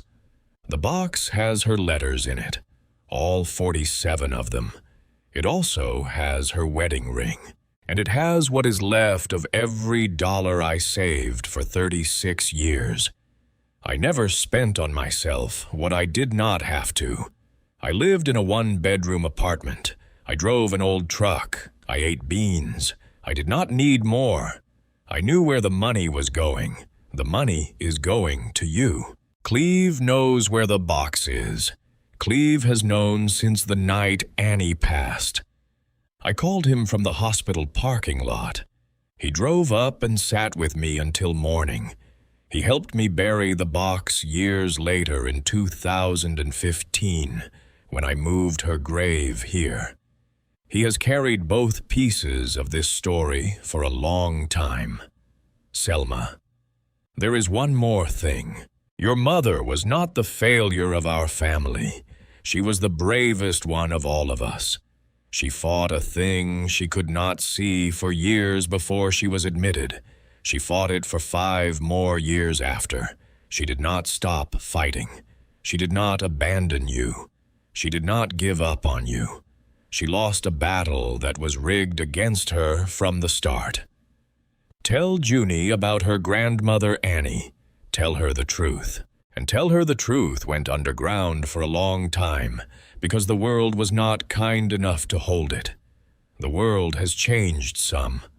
Hold it now. Daddy. Selma read it twice. She read the second page twice. She read the part about her mother's voice asking what her favorite color was 3 times. Then she folded the letter. She held it against her chest. She bent forward until her forehead touched the attic floor. She made a sound she had not made since she was 10 years old. A sound she did not know was inside her. A sound that came from a place where she had kept her mother for 21 years. The mother who had driven away. The mother who had not loved her enough to stay. The mother who had not loved her at all. The mother who had never existed. The real mother had been sitting in a hospital room in Knoxville, writing letters, asking what her favorite color was, for 5 years, while Selma had grown up, believing the wrong story, believing the wrong story, believing the wrong story. She cried for an hour. Brave climbed the ladder, came into the attic, pressed his side against her ribs, did not move. She cried into his fur. He stayed. Cleve was on his porch when she walked up the road that evening. She walked. She did not drive. She did not want the engine sound. Brave came with her. The sun was almost down. Cleve was in his chair on the porch, a coffee mug in his hand.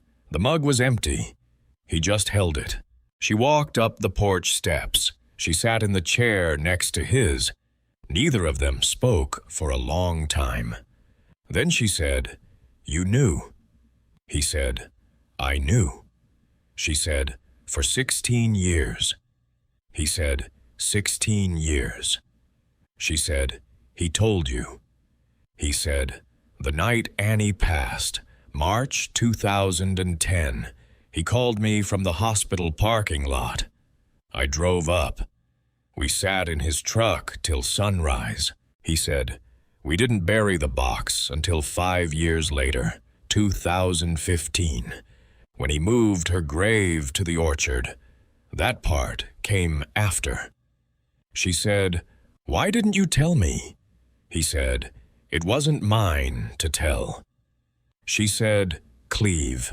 He said, Selma, listen. He set his coffee mug down on the porch boards. He said, Walt swore me to a promise. The promise was, if anything happened to him, I was to wait for you to come. I was not to look for you. I was not to call you.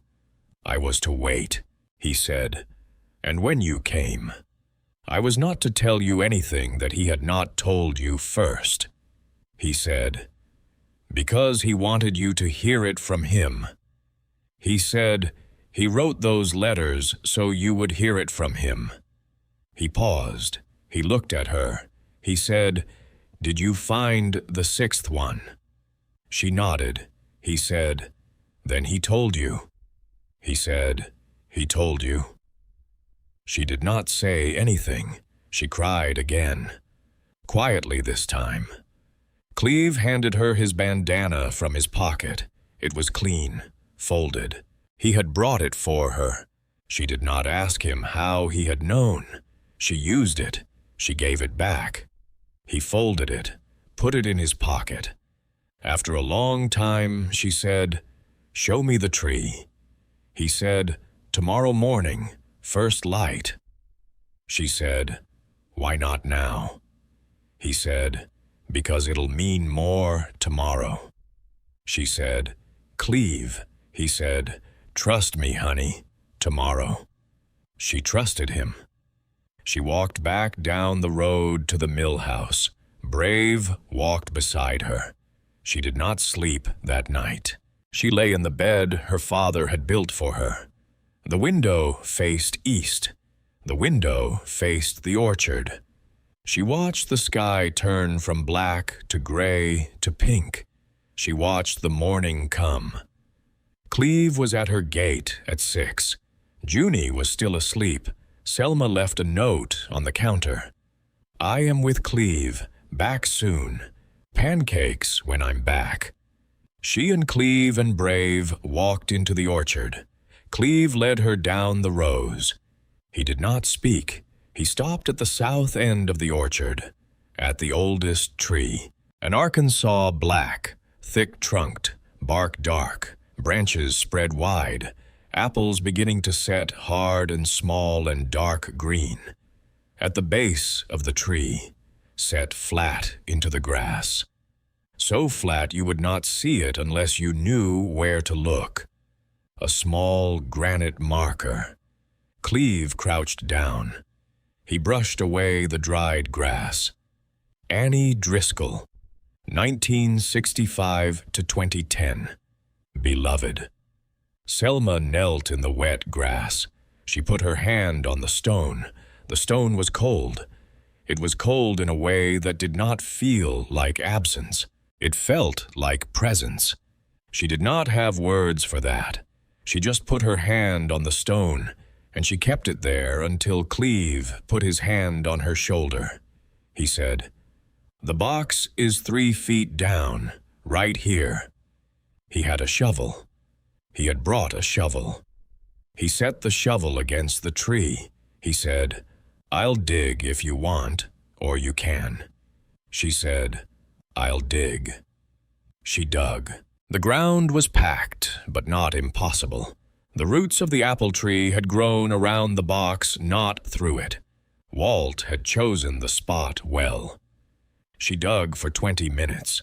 The shovel hit metal, a soft thunk, hollow, the sound of an old ammunition box. She set the shovel down. She got down on her knees. She brushed the dirt away with her hands. The box was about the size of a shoebox, painted military green, latched at the top. The latch was not locked. She lifted it out. She set it in the grass beside the marker. She opened it.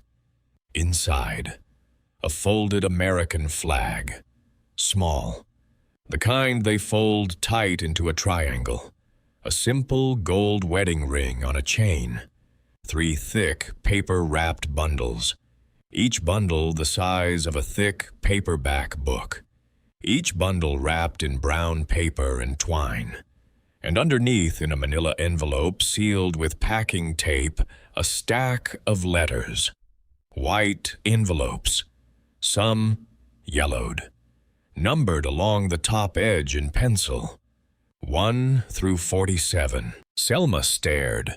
She looked at Cleve. Cleve nodded. She picked up one of the brown paper bundles. She broke the twine. Inside, cash, crisp banded stacks of 20s and 50s, bound in paper tape. The paper tape had handwriting on it. Walt's handwriting. January 2014. Bonus from Memorial Park resodding job. She picked up the next bundle. She broke the twine. More cash, more tape, more handwriting. September 2018. Sold the second truck, kept the old one, the third bundle. July 2007. Refund check from Annie's last hospital bill. They overcharged us. Took 8 years to get it back, putting it in the box. Selma sat in the grass. She did not count. She did not need to count. She knew that whatever was in those 3 bundles was enough. It was enough. Enough for everything. Enough for nothing she had ever let herself imagine. She picked up the wedding ring on the chain. It was warm in her hand. It should not have been warm. It had been buried for 11 years. But it was warm. She closed her fist around it. She turned to the manila envelope. She did not open it. Not there. Not yet. She closed the metal box. She lifted it. It was heavy. She carried it back to the mill house with the ring on the chain around her neck. Cleve walked behind her. Brave walked behind Cleve. The orchard was very quiet. Junie was still asleep when they got back. Selma set the box on the kitchen table. She made pancakes. Cleve sat at the table and watched her flip them. When Junie came down the stairs, rubbing her eyes, she stopped at the kitchen doorway. She said, "Mama, why is there a green box on the table?" Selma said, "Come here, baby. Sit down." Junie sat down. Selma said, "I want to tell you about your grandmother." Junie said, "Grandma Pat." Selma said, "No, baby, your other grandmother, my mama." Junie said, "You don't have a mama." Selma said, "I did, honey. Her name was Annie." Junie said, "Where is she?" Selma said, "She got sick a long time ago, when I was little, like you. She got sick in her brain, and there wasn't very good medicine for it back then, so she had to go live in a special hospital, and she lived there for 5 years, and then she died, when I was 7. Junie was quiet. Junie said, "Mama, did you know about her?" Selma said, "No, baby. I didn't know until last night." Junie thought. Junie said, "Why didn't anyone tell you?" Selma said, "Because the grown-ups thought it would hurt me too much. They thought it was easier to tell me she went away." Junie said, "But that hurt you anyway." Selma said, "Yes, baby, it did." Junie reached across the table. She put her small hand on the green box. She said, "Is she in here?" Selma said, "No, baby, but the letters she wrote me are in here. She wrote me 47 letters from the hospital before she died. They were never given to me. Junie said, "Can I read them with you?" Selma said, "Some of them. When you're older, some of them. Right now, if you want." Junie said, "I want." Cleve put down his coffee. He said, "I'll head on home. Y'all need the kitchen to yourselves this morning." He stood up. Selma stood up too. She walked around the table. She put her arms around Cleve. He was a tall man, lean, 8 inches taller than her. He smelled like cedar smoke and coffee and the cheap aftershave he bought at the drugstore. She hugged him. He stood very still for a moment. Then he hugged her back. He cleared his throat. He said, "Walt would be proud of you." She said, "I'm trying." He said, "You are." He left. She and Junie sat at the table and opened the first letter. It was dated April 2005. To my Selma, my girl. I do not know if anyone will let you read this. I am writing it anyway because I have to tell you something. You are 2 years and 3 months old. Today you said your first full sentence. Your father came to visit me yesterday, and he wrote down what you said. He brought me the paper. The sentence was, "Mama, come home." I am writing this with the paper in front of me on the table in my room. Mama is coming home. I do not know when. The doctors say not yet. The doctors say I have to learn how to be safe again. I am learning. I am doing what they ask. I am taking the pills they give me. I am eating the food they bring me. I am sleeping when they tell me. I am drawing pictures in the art room every morning. I drew a picture of you yesterday. The teacher said it was very good. I love you. I love you. I love you. Mama. Junie did not cry. Junie did not really understand. But Selma cried. Junie crawled into her lap. Junie put her hand on her mother's cheek. Junie said, "Mama, your mama loved you." Selma said, "Yes, baby." Junie said, "She loved you just like you love me." Selma said, "Yes, baby, just like that." Junie said, "She just couldn't say it because she was sick." Selma said, "She said it, baby. She said it 47 times, and nobody let me hear her." Junie said, "We hear her now." Selma said, "We hear her now." Junie's surgery was on a Thursday. It was the tonsil and adenoid procedure Selma had been saving for. The one the pediatrician had recommended for 2 years. Brent's insurance had stopped covering it 10 months ago because his employer had switched plans. The procedure had been on the pay-when-you-can side of the refrigerator list for 6 months. Selma drove Junie down to Nashville on Wednesday afternoon. She paid the hospital deposit out of the metal box, in cash. The woman at the billing window blinked twice. She said, "Ma'am, this is $4,800. Selma said, "I know." The woman said, "We don't usually take this kind of payment in cash." Selma said, "Will you take it today?" The woman said, "Yes, ma'am, we'll take it today." Junie had her surgery on Thursday morning. The surgeon came out to the waiting room at 11:30. His scrubs were clean. He was smiling, slightly. He said, "She did beautifully." Selma stood up. She said, "She did." He said, "Better than we hoped. Recovery should be fast." She said, "Will she breathe better?" He said, "She'll breathe better. She'll sleep better. The fatigue you've been seeing should ease up too." She said, "And go to school." He said, "She'll go to school like the other kids. She'll keep up. She'll catch up." She said, and live in the country. He said, country air will be good for her. The pollen is the same anywhere. The dust load tends to be lower out where you live. That helps. Selma sat down. She put her face in her hands. She thought, Daddy, Daddy, Daddy, you knew. You knew before I knew. You knew what she needed. You built her a place to breathe in. She drove Junie home on Friday.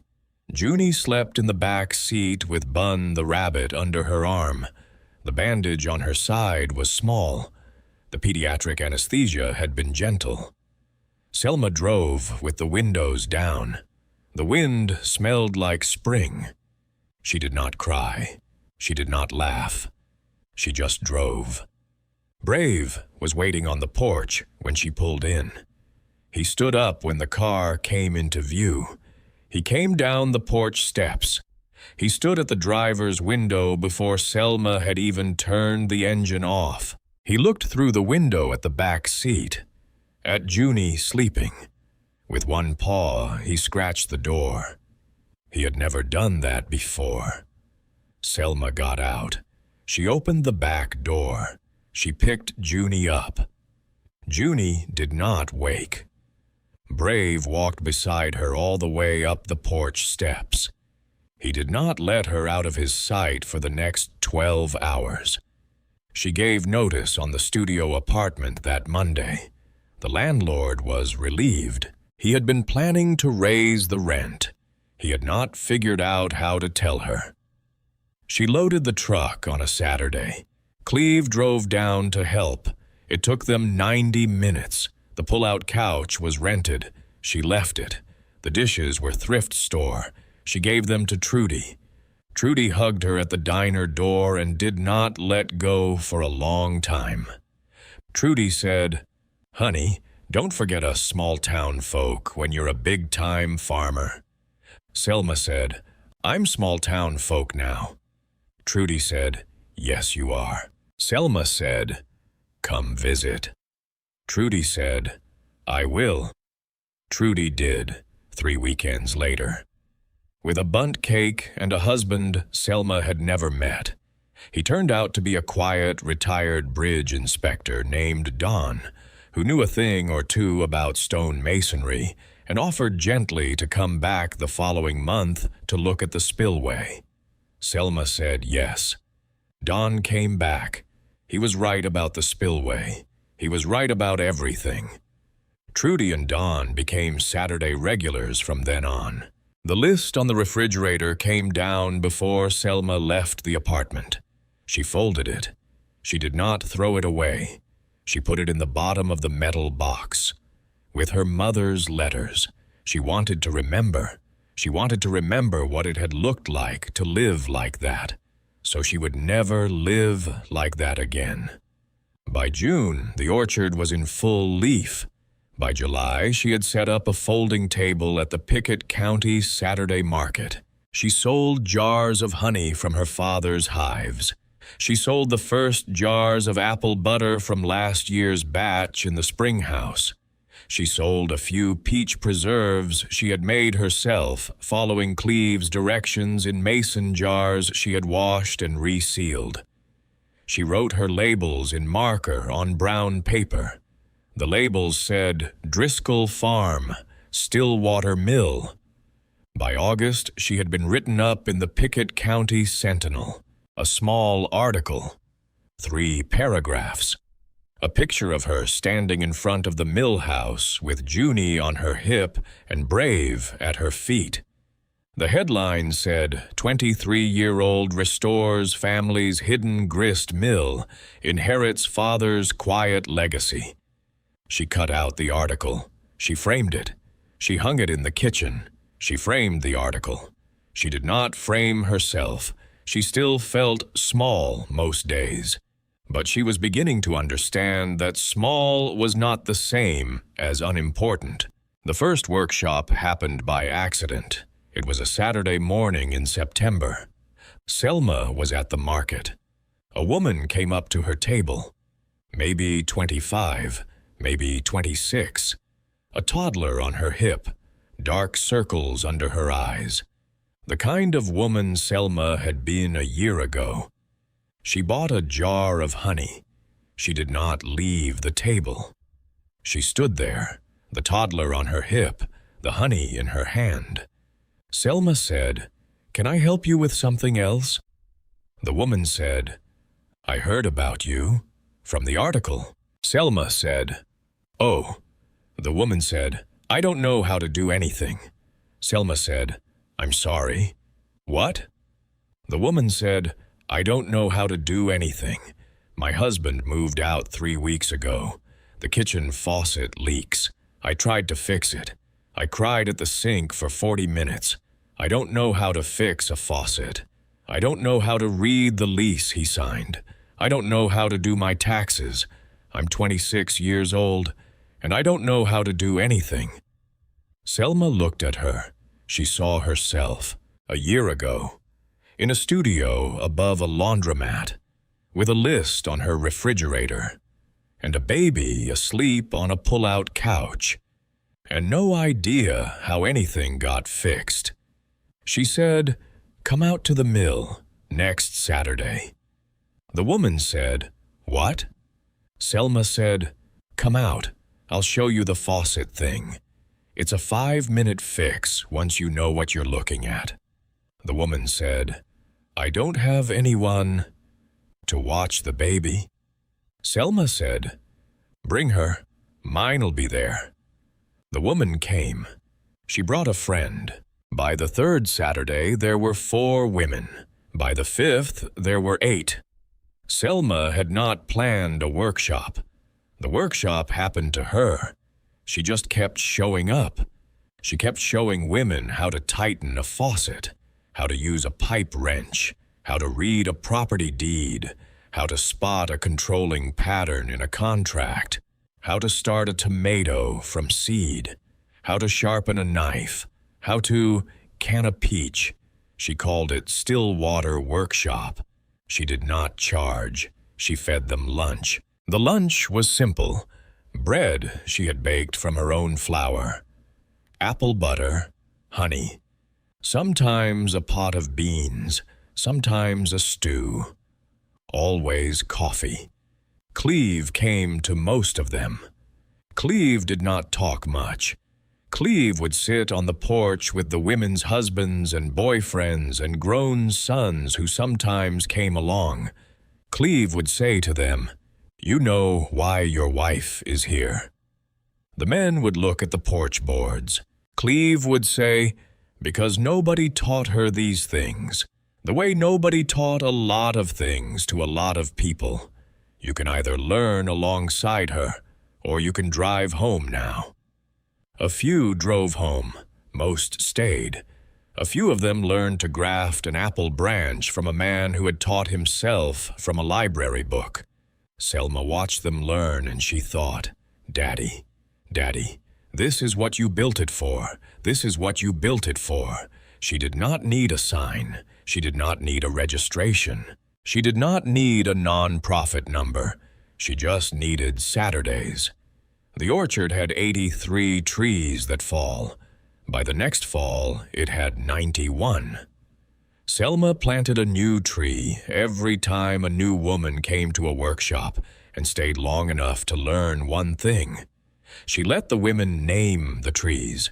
They named them after themselves, after their mothers, after their grandmothers, after their daughters. There was a tree named Trudy, a tree named Frances, a tree named Rita, a tree named Junie, a tree named Annie. There was no tree named Walt. Selma had thought about that for a long time. She had decided Walt was every tree. You did not name a thing for the man who planted the orchard. You let him be the orchard. She read one of her mother's letters every night. She read them in order. She read them slow. She did not let herself read more than one a night, even when she wanted to. 47 letters, 47 nights. She wanted to make them last. She found the 7th letter the next spring. She had not been looking. It was April. The blossoms were on. She was checking the wine sap row. Her hand brushed a knot in the trunk of the second tree. From the south end, a natural hollow about the size of a fist. Her fingers felt something. Plastic. She pulled it out. A small Ziploc bag. Inside the bag, an envelope, the number 7 on the front. She sat down at the base of the tree. Brave lay beside her. She opened it. Selma, you found them all. That means you know every corner of this place. Good. It belongs to you now, and it knows you belong to it. I do not have instructions this time. You do not need them anymore. I want to tell you something I should have said in person. I love you, Selma. I always did. I loved you when you were a baby. I loved you when your mother got sick. I loved you when I had to lie to you. I loved you when you married a man I did not trust. I loved you when you stopped calling. I never stopped loving you. I did not know how to say it. I never learned how to say it. I am sorry for that. But every weekend, for 36 years, I drove up to this farm, and I picked up a hammer or a shovel or a saw, and I worked. And every nail I drove, every stone I set, every tree I planted, every board I sanded, was me saying I love you. I hope the trees say it for me. They will be here longer than words. Every fall when the apples come in, that is me telling you. Every spring when the blossoms open, that is me telling you again. This is not my farm anymore. It is yours. Take care of the bees. Keep the spring house stocked. Oil the plains twice a year. Linseed, not tongue. And be happy. You have earned it. Daddy. Selma sat under the apple tree with the letter in her lap. Brave pressed his nose against her hand. Above her, the blossoms were full and white, and the bees were working. Quiet, steady, humming work. The way bees work in a good orchard in good weather, in a place where they have been tended for 36 years. She did not cry. She just sat, still, quiet. A way she had not been in 23 years, maybe ever. The grief she had carried since she was 10 years old. The grief that had been the wrong shape. The grief that had been about the wrong woman. The grief that had been about abandonment that had never happened. That grief had been set down. In its place was something else, a heavier thing, but a truer thing. The grief of a daughter who had been loved by both her parents, in ways they could not say, for her whole life. She put the letter in her pocket. She picked 3 blossoms from the lowest branch. She walked back to the house. She set the blossoms on the kitchen table in a small jar with water. She lit the stove. She put on the kettle. Junie came down the stairs in her pajamas. Junie said, "Mama, are we okay?" Selma said, "Yes, baby, we're okay." Junie said, "We're staying." Selma said, "We're staying." Junie said, "Forever." Selma said, "For as long as we need to, and we are going to need to, for a very long time." Junie smiled. Junie said, "Good." Selma poured 2 cups, coffee for her, warm milk with honey for Junie, the honey from the hives her father had kept for 20 years, the hives Cleve had told. On the Tuesday morning the call came from the VA. She sat at the table her father had built for her kitchen. In the mill house her father had built for her family. In the orchard her father had planted before she was born. The kettle whistled, the water wheel turned, the bees worked. Brave lay across her feet. Junie reached across the table and held her mother's hand. Selma held her daughter's hand back. and outside the kitchen window, past the porch, past the spillway, past the rows of trees rising in their dry stone terraces, past the small flat granite marker at the base of the oldest Arkansas black. The sun came over the eastern ridge, the first light of the day, the first light her father had positioned the bedroom window to catch, 26 years before she had been born.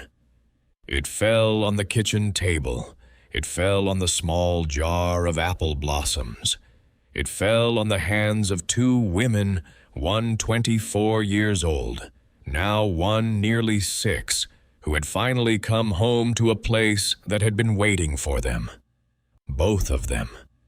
From the day the first stone was set,